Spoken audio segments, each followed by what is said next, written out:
Сәлем достар, бүгін мен сіздерге үйректің төс етінен өте дәмді және ерекше тағам дайындауды көрсетемін.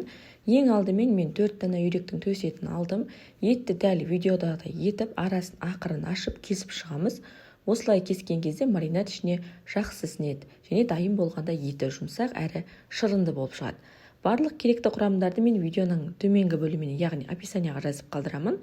Ал енді маринадты дайындауға кірсек, барлығын көз мөлшерімен қосамын. Соя соусы, арнайы маринадқа арналған соус, кетчуп, аздап горчица және аз мөлшерде чили соусы, тұз және сүйікті дәмдеуіштеріңіз.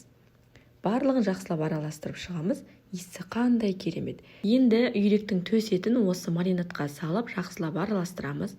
Әр бөлігі маринадқа толық малынып шығуы керек. Сосын үстін пакетпен жауып 30 минутқа қалдырамыз. Осы уақытта ет маринад өзіне сіңіріп, ерекше дәм мен хош иіс алады. 30 минут өткен соң үйректің етін фольга қағазына дәл видеодағыдай етіп орап шығамыз.